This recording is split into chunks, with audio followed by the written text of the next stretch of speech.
नमो सिद्धाणं नमो आयर्याणं नमो अध्यायाणं नमो लोये सब्बसाहूणम्।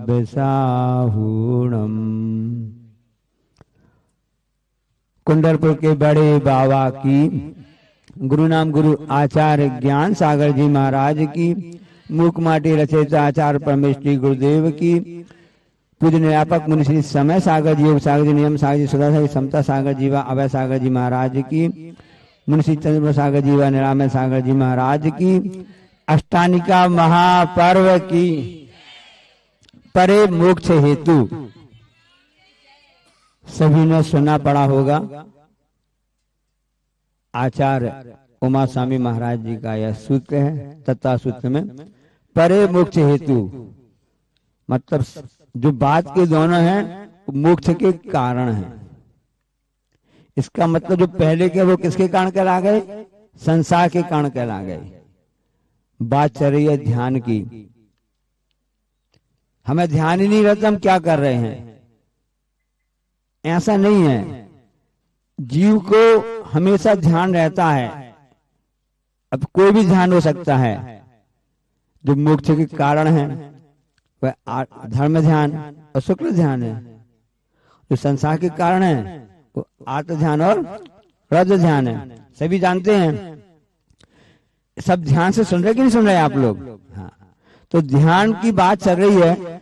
तो मोक्ष के कारण क्या है और संसार के कारण क्या है, दोनों के हेतु कौन से हैं, इस ध्यान में रहना चाहिए। ध्यान तो रहता है महाराज जी, लेकिन ध्यान हट जाता है। तो आत्म ध्यान और रज ध्यान ये जो संसार के कारण है। अब आत्म ध्यान किसे कहते हैं, कौन से कहलाते हैं? सामायिक पाठ में पढ़ते हैं ना, इष्ट वियोग अनिष्ट योग में विश्व मनाता है मातम, हे सभी है विषय वासना उपाधे निर्मल आत्म। तो हमारी जो आत्मा है, जो जीव तत्व है, वही उपाधेय है। बाकी सभी तो हे है। हे कौन से हैं? इष्ट वियोग अनिष्ट संयोग। क्यों हे है? क्योंकि आत्म ध्यान है और ये संसार के कारण है। तो उन आत्म ध्यानों को रोकने का उपाय क्या है? अब इष्ट का वियोग क्या कहलाता है? जिसको हम चाहते हैं, जिसको हम अपना समझते हैं, जो हमें पसंद है, उसका यदि वियोग हो जाता है तो हमको आत्म ध्यान होने लगता है। अनिष्ट संयोग क्या कहलाता है? कि जिसको हम चाहते नहीं है, जो पसंद नहीं करते हैं, वो हमको प्राप्त मिल जाती है। अरे अलग हो जाए, अलग हो जाए, हट जाए, हट जाए, हमारे नेत्रों से सामने से हट जाओ। जिसको हम पसंद करते हैं, जिसको हम पसंद करते हैं, उसकी कमियों को भूल जाते हैं। जिसको हम पसंद करते चाहते ना, उसकी हम कमियों को भूल जाते हैं। जिनको हम ना पसंद करते हैं, नहीं चाहते हैं, उसकी अच्छाइयों को भूल जाते हैं। एक कमी कहला गई हमें। जिसको हम चाहते अच्छे हैं, वो कोई भी गलत काम भी करता रहेगा, हम उसको अनदेखा कर देंगे, क्योंकि हम उसको चाहते हैं। और जिसको हम चाहते नहीं है, पसंद नहीं करते हैं, तो थोड़ा भी उसकी अच्छाई भी हम सुन नहीं सकते हैं, क्योंकि हमको पसंद नहीं है वो व्यक्ति। ये हमारी कमी कहला गई। तो इष्ट वियोग कि हम नहीं चाह रहे, जो हम जिसको हम चाह रहे थे, वह चाहे हमारे परिवार के सदस्य हों, हमारे मित्र हों, यदि उनका मरण आदि हो जाता है तो हमको कितनी आकुलता व्याकुलता होती रहती है। उस समय ये आधन कहलाता है। उस वक्त पाप का कारण होता है, संसार का बंध का कारण हो जाता है। इसलिए उससे बचने के लिए एक ही उपाय है कि धर्म ध्यान करें। धर्म ध्यान क्या कहलाता है? कि भगवान की स्तुति पूजन आराधना करें, जनवाणी का श्रवण करें, परोपकार करें, गुरु की आराधना करें। ये धर्म ध्यान है। माला फेरें, विधान करें, सब धर्म ध्यान के साधन है। तो धर्म ध्यान बहुत ही सरल है। अतः से किसी ने पूछा कि धर्म किसे कहते हैं, तो गुरु महाराज जी बहुत अच्छा उदाहरण दी, परिभाषा दी उसके लिए। एक लाइन बता दिया कि जो आज तक आपने किया नहीं है, जो आपने आज तक किया नहीं है, जो आपको अच्छा नहीं लगता है, उसी का नाम धर्म है। यदि हमने जब से जीव है तब से धर्म किया होता, हम क्यों भटकते रहे संसार सागर में? तो हमने आज तक वह किया नहीं है, हमको अच्छा नहीं लगता है, इसलिए हम उससे दूर हैं और संसार के कारण के अपनाते हुए संसार में घूम रहे हैं। परे मोक्ष हेतु, इसलिए मोक्ष जो कारण है वह धर्म ध्यान ही है। एक जगह लिखा था कि धर्म ध्यान कैसे होता है, धर्म कैसे होता है, साधु की संगति से होता है, सज्जनों की संगत से होता है, अच्छे कार्य करने से होता है। तो एक जगह लिखा हुआ था कि यदि मान लो साधु का साथ मिल जाता है तो क्या हो जाता है, दिन मंगल हो जाता है। साधु का साथ मिल जाता तो दिन मंगल हो जाता है, और यदि साधु से फरियाद कर ली तो मन मंगल हो जाता है। होता ना, फरियाद कर ली तो मन मंगल हो जाता है, और यदि साधु के संतों के चरण स्पर्श कर लिए तो हमारा तन मंगल हो जाता है। होता ना साहब कि हम आज तो बड़े प्रसन्न हो गए, आज हमको ऐसा सौभाग्य मिल गया।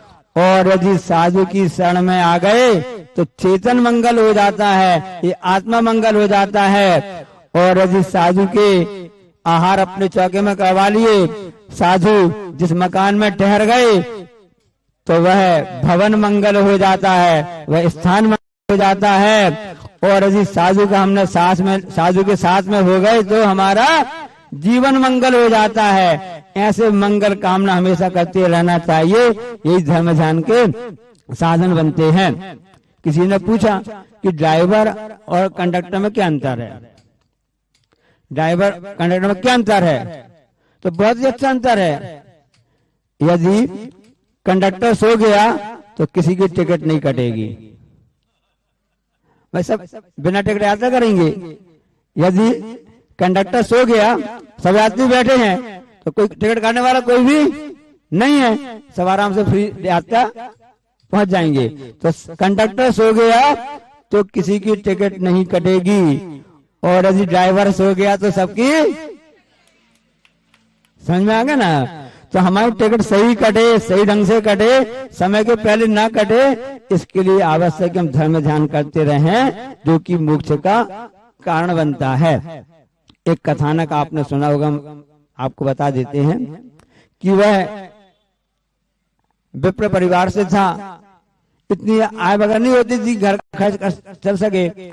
सब जब भिक्षा मांगता था, परिवार में पत्नी भी थी, बेटे भी थे, उसको बड़ी दिक्कत आती थी कि सब जगह भिक्षा के लिए जाना पड़ता है और परेशानी होती है। यदि कोरोना वगैरह ऐसा माहौल बन जाता है और कोई ऐसी बीमारी आ जाती है तो लोगों को अपनी चिंता रहती है, पर की चिंता तो रहती नहीं है। ऐसी स्थिति में भीख भी मिलना बड़ी मुश्किल हो जाती है, भिक्षा मिलना। उसने सोचा ये रोज रोज परेशानी होती है, क्यों न ऐसा किया जावे कि चल करके राजा के सामने मांग लिया जावे। राजा तो राजा होता है, उसका सब काफी वैभव होता है, उदार भी होते हैं, तो सबके लिए देते हैं, हमको इसे मिल जाएगा तो हमारा परिवार का कल्याण हो जाएगा। इस भावना से वह सोच करके जाता है, कौन सा दिन चुने अच्छा करें। उन्होंने दशहरा का दिन आने वाला है, कल दशहरा का दिन आने वाला है, तो कल अपन चलकर वहां पर जाएंगे, राजा से मांगेंगे तो राजा हमको कुछ न कुछ अच्छी सामग्री दे देगा, कई दिन से हमारा खर्चा पानी निकल आएगा। उसने अपनी पत्नी से कहा कि कुछ थैली में सामान दे देना, वहां राजा के पास जाना पड़ेगा, तो कुछ खाने के लिए कुछ सामान दे दो। अब राजा वहां से रस से आ रहा था, सही देखो। राजा ने सोचा आज दशहरा का दिन है, अब मुझको जो सबसे पहले मिल जाएगा मैं उससे कुछ ना कुछ मांग लूंगा अपने राज्य के लिए। इसे जितने भी प्रजाजन है उनके कल्याण के लिए जो भी हमको मिल जाएगा, साधु संत मिल जाएगा, जो व्यक्ति मिल जाएगा, हम उससे भीख मांग लेंगे कि हमको दे दो, तो मेरी इसमें मान कसाई भी कम हो जाएगी। और दूसरी बात है कि हमको कुछ अच्छा मिल जाएगा, आज दशहरा का दिन है। अब यहाँ से वह जो विप्र था, जो काफी गरीबी में अपने दिन काट रहा था, यहाँ से जाना उसका होता है, और वहां से रथ पर राजा का आना हो जाता है। अब वह सोचता है, विप्र सोचता है, अरे आज मेरा बड़ा अच्छा दिन है, मेरा दिन तो आज मंगल हो गया, क्योंकि सामने से राजा स्वयं आ रहे हैं और यहाँ पर राजा आ रहा था। सोचे सामने से ब्राह्मण आ रहे हैं, ब्राह्मण पूज्य अच्छे होते हैं, अपनी अपनी मान्यता रहती है ना यार, इनके पास कुछ मांगेंगे ये सबको आशीर्वाद देते। संत जैसे दिख रहे हैं कि झोली टांगे हुए थे, भिक्षा के हिसाब से चल रहे थे, जा रहे थे, इनसे कुछ मांगेंगे, जो भी हमको देंगे ये हमारे राज्य के लिए बहुत अच्छा होगा। अब वहां से राजा का आना हो रहा, यहाँ से विप्र का आना हो रहा है। जब वहां पर देखा तो राजा ने कहा कि अपने रथ से उतर गया और विप्र को प्रणाम करके बोला कि हे विप्र, आप मुझको दे दीजिए। वो विप्र सोचता है ये तो उल्टा हो गया, मैं तो इनसे मांगने के लिए जा रहा था, मैं इनसे तो मांगने जा रहा था, ये हमसे खुद मांग रहा है, हमसे खुद मांग रहे हैं। अब कोई बात नहीं, इन्हें मांगा है तो मैं भी इनको दे दूंगा। अब उसने अपने थैली में झोली जो टांगा हुआ था हाथ डाला, तो उसकी पत्नी ने उसके लिए रास्ते के लिए 2 मुट्ठी चावल दे दिए थे। चलो इसको कुछ तो मांग रहा है, उल्टा हो रहा है, उल्टी गंगा बह रही है, मैं इनके पास लेने जा रहा था, जो हमसे उल्टा मांग रहे हैं। अब देखो कैसा ध्यान चल रहा, आज और ध्यान कैसे चलता है हम आपको बता रहे हैं। अब उस हिसाब से उसने कहा चलो 1 मुट्ठी इनको दे देते हैं। अरे फिर हम खाएंगे क्या, कैसे हम हमारा काम चलेगा, ये तो राजा है, कमी क्या बढ़ी हुई है। अब राजा हाथ जोड़ खड़ा कि मुझे कुछ दे दीजिए। उसने झोली से मुट्ठी खोल के आंख निकाली और धीरे धीरे खुलता गया, जितना चावल गिर जाए उतना अच्छा रहेगा, अच्छा रहेगा। ऐसा करते करते उसने पूरा खोल दिया और उसने हाथ निकाला, उसके हाथ में 1 चावल का दाना फंसा हुआ था। वो भी उसने बड़े मन में संकोच करते हुए और बहुत ही आदर करते हुए कि कैसे दे दूं, कैसे दे दूं, मैं तो सिर्फ मांगने आया था, हमसे मांग रहा, उल्टा हो रहा है। तब भी उसने बड़े मन मार करके उसको कहना चाहिए ना, ऐसा दान ऐसा कभी नहीं करना, दान में उत्साह रखना चाहिए। विधि द्रव्य दाति पात्र विशेषा तद विशेषा, दान करने में सब विशेषताएं आती जाती हैं। अब उसने 1 दाना जो हाथ में उंगली में चिपक गया था उसी को दे दिया। राजा बड़ा प्रसन्न हो गया कि मुझको सुबह से किसी ने मुझको तो दे दिया, और उस दाना को लेकर के राजन वापस हो गया और उसने कहा कि मैं ये बड़ा बहुमूल्य वस्तु है, और उसने उसके अपने राज भंडार में राजकोष से ना उसको सुरक्षित रख दिया। अब उसके अंदर की भावना देखो कितनी अच्छी थी कि वहां पर, अब यहाँ पर वह सोचते कि मुझको मिला तो कुछ नहीं है और पास का 1 दाना भी चला गया है। लेने आए थे, क्या बोलते चौबे जी आए, ऐसा, हाँ ऐसा हो गया कि हम इनसे मांगने आए थे, पास का गांठ का 1 दाना और चला, साथ में भी चला गया। वो वापस आता है, कहता है कि आज तो कुछ सामग्री मिली नहीं और पास के दाना चला गया, अब चलो उसने भी पत्नी जो सामान तो हमको दिया था इसी को बना करके अपन इसका उपयोग करते हैं। उसने चावल को पूरा उड़ेल दिया, उसमें देखा कि पूरे चावल चावल ही थे, उसमें 1 दाना सोने का चावल बन गया था, 1 दाना सोने चावल बन गया था। सोना कैसे बन गया, अरे मैंने राजन को 1 दाना दिया था।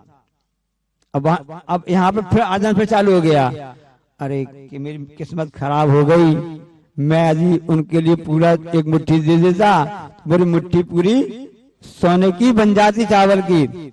अब यहाँ उसका आदान चल रहा है कि मेरा इतना नुकसान हो गया, मेरे पास का चला गया, 1 दाना मिला उसको सोने का, प्रसन्न नहीं हो रहा उसमें, और इतना नहीं बन पाया इसमें वह अप्रसन्न हो रहा है। और वहां पर राजन को 1 दाना मिलता है, प्रसन्न हो जाता है, वह अपने राजकोष में रखता है। उस कारण से उसकी और समृद्धि, क्योंकि उसकी भावना कितनी अच्छी थी। ये भावना से आधान और ध्यान होते हैं, और भावना से ही धर्म ध्यान और शुक्ल ध्यान होते हैं। तो इष्ट वियोग अनिष्ट योग में विश्व मनाता है मातम। तो हमारे साथ कुछ चीज छूट जाती है, हम आकुल व्याकुल हो लेते हैं, और व्याकुलता का फल व्याकुलता है। इसलिए उपाधि हमारी आत्मा है, तो मैं उपाधि निर्मल आत्मा है ना, मैं शांत निराकुल चेतन हूँ, है मुक्ति रमा सहचर मेरी, यह मोह तड़क कर टूट पड़े, प्रभु सार्थक फल पूजा तेरी। हे प्रभु, क्योंकि अष्टांगी का पर्व चल रहे हैं, सिद्धों की आराधना का प्रसंग चल रहा है, हम सिद्धों की आराधना पूजन करके भावना भाते रहे कि भगवान जैसा आपने पद प्राप्त किया हम भी प्राप्त करें, और हम आत्म ध्यान और ध्यान से बचते हुए, क्योंकि जब तक मोह नहीं छूटेगा तब तक कुछ भी नहीं होगा। ये मोह की परिणति है, इसलिए मोह को एकदम अलग तो नहीं कर सकते हैं, उसको हम कम तो कर सकते हैं। मोह कम करने का तरीका एक ही है कि ध्यान में ध्यान किया जावे, जो कि परे मोक्ष हेतु मोक्ष का कारण है। आत्म ध्यान और ध्यान से हम बचते रहें, पता नहीं कब टिकट कट जाए, भरोसा नहीं है, इसलिए सोना नहीं है, हमेशा जागते रहना है। और यहाँ का पुण्य है, कौन सा गांव है, कुदवा कहलाता है ना, कुद कहलाता है ना। यहाँ सभी जितने भी सावक लोग आए हुए हैं और काफी अध्ययन सभी लोग हैं जो कि प्रभु की भक्ति आराधना करते रहते हैं। तो गुरु महाराज जी आए हैं हम सबको जगाने के लिए आए हैं कि हमारी टिकट भी जल्दी ना कट जाए और अच्छे से कटे, ताकि हमको सबको लिए आगे स्वर्ग और मोक्ष की यात्रा हमारी चलती रहे। परे मोक्ष हेतु बोलिए अहिंसा परमो धर्म। जा वाणी के ज्ञान ते सूझे लोकालोक, सो वाणी मस्तक धरूं सदा।